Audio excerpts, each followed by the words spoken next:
Kenya in particular. And so I wanted to look at how is the Boran concept of Nagaya represented in international organizations' internet texts.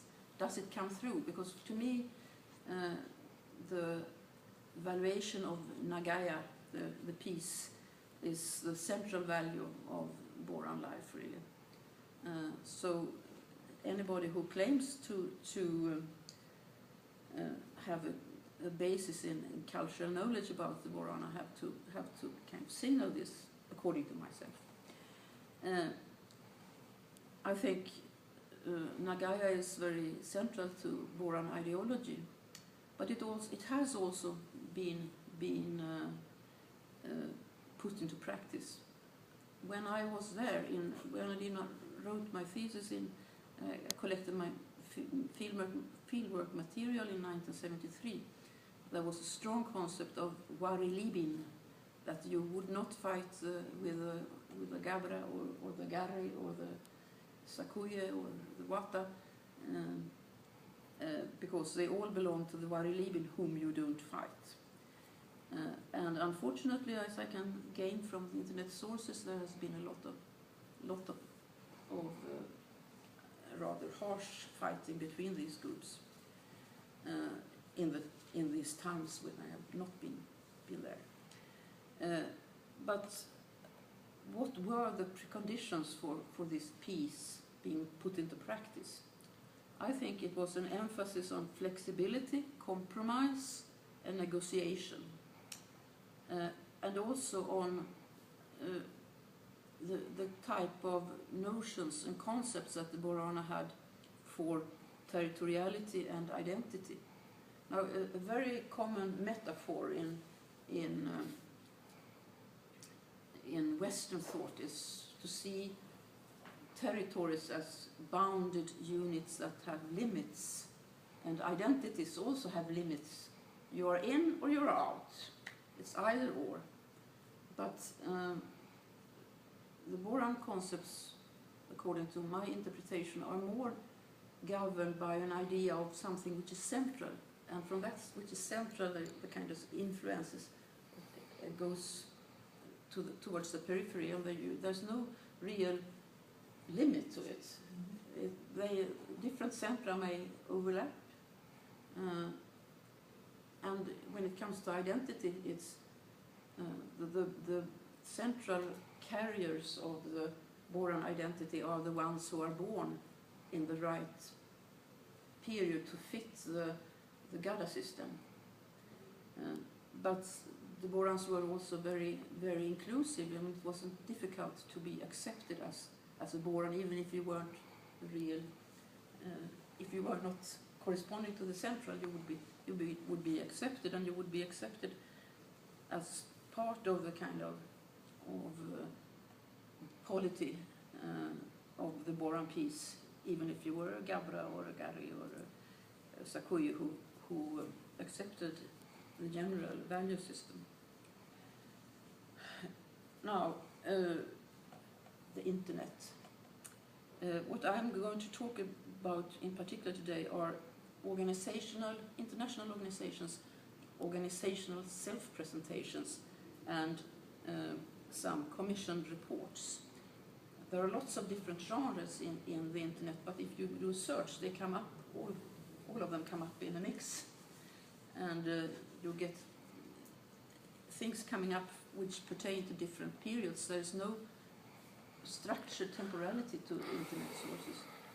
And there are also, apart from these genres that I mentioned, there are Facebook sites, there are Oromo culture sites, there are online news, and there are academic sites, and there are, all of these, of course, have their particular problems, but I will not have time to talk about them now.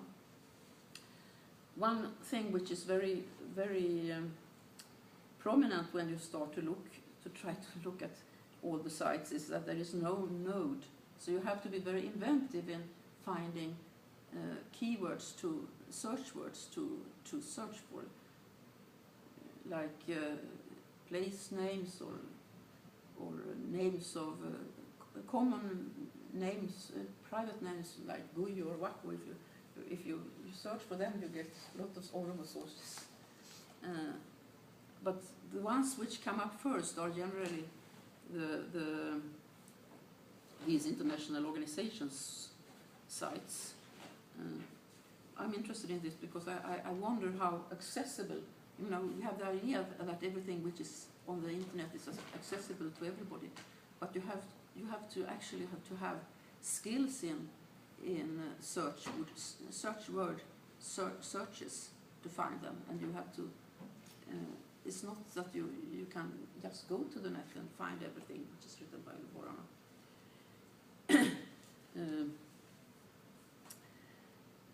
One thing which is very prominent in relation to these self-presentations is that they are addressing the donors. They are on the net in order to appease the donors, the ones who can give funds. It's flirting with the donors. They are not intended for the Oromos. It's quite obvious, because I was looking for news sites for 3 weeks, and only in one case did I find a case of a parallel site for an international organization where they had a text in Afan Oromo. I think that is really a shame, because I think that even if perhaps the poor pastoral woman in northern Kenya, maybe she doesn't have access today, but anyhow, if you want to be a transparent organization, you should always see to that all texts about your organization, about your founders and so on, should be in the language of the people you write about. So the one which exists is a text from the Pastoralist Communication Initiative, which the name is Koranaga. But that was the only one. And then, of course, if you look in the Oromo sites, you will find text in Afan Oromo, and you will find text in English and so on. But the content of these pages is a little bit different. So then these pages, they have to adjust to the kind of moral fashions of the development world, and they have to simplify by appealing to received wisdom.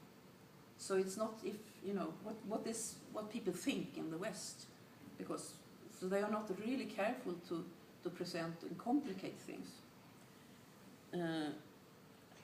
And one thing which was really surprising to me was that there were an enormous number of organizations active in northern Kenya and southern Ethiopia wanting to present themselves as we the peace givers.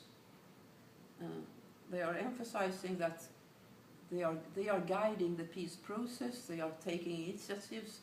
It's because of their moral standards that peace meetings are made. And that was a bit shocking to me.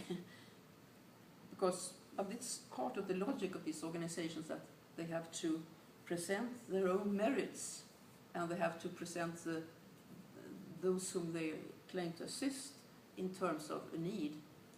So of course they have to. The implication must be that the Borans are not really able to take peace initiatives of themselves.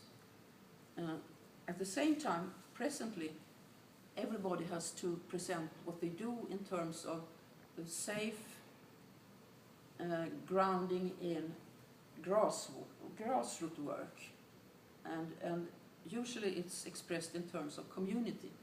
So all these organizations are working with the communities.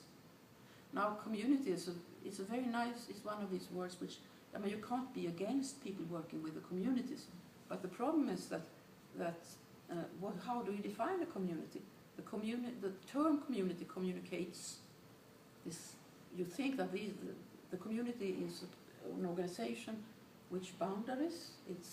It has inclusion and exclusion, and it's a kind of nice, communities are nice because that's lies in the world. You know, this kind of consensus is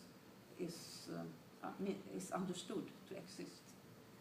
But actually the word community has also been very much criticized. For example, in India, the Dalit don't like to be you have development projects in terms of community, because they say, well, we didn't like those communities that existed. We were oppressed in those communities. So it's a kind of community that as a term hides a lot of differences. And the community term is in itself normative. And I started to think, what is a community in the context of northern Kenya? Well, actually, the Wari-Libin was perhaps a community, because God owned the Waka owned the land which the Wari-Libin were using together, and you couldn't really say where was the boundary of the communities within this wider context of people. But when you talk about communities in the development situation, it's narrower communities. It's sought to be permanent local communities, which are they may exist among the pastoralists over relative permanency, but not always. So there is also a lot of flux, and is likely to continue to be a lot of flux, because the environment demands that you are in a flux. You can never decide whether it's going to rain here or there next year. So that is one thing, that they talk in terms of community. Another thing is that they have to demonstrate a basis in civil society. And so compared to when I was there in 1973, if I'm judging from the internet sources, there are hundreds of associations for different purposes in the Boran area. There are women's associations, youth associations, there are associations for having community conservancy of wildlife. There are even a human rights association. That one actually seems to be rather active. But there are many organizations like that.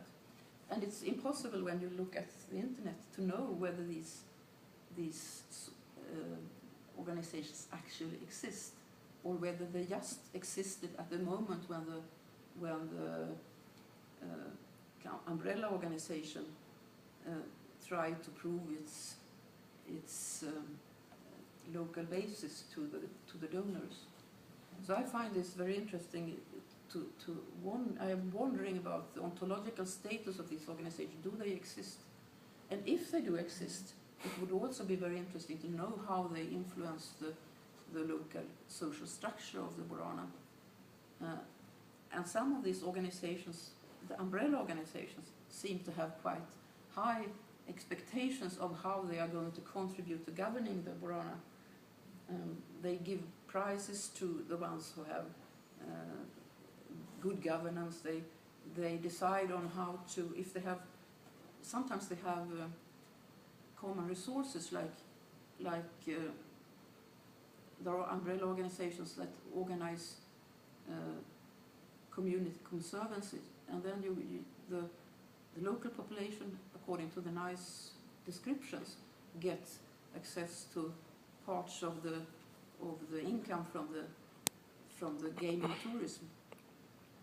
But of course, it's an umbrella organization who decides who this is going to be distributed, and they also get jobs in the game park. They get employment as rangers, for example, and it seems that they are, according to this description, that there are lots of people actually educated as efficient rangers with some kind of paramilitary training. And you can wonder in the long run what happens when you train people to use high-tech weapons. So there are lots of questions actually about how the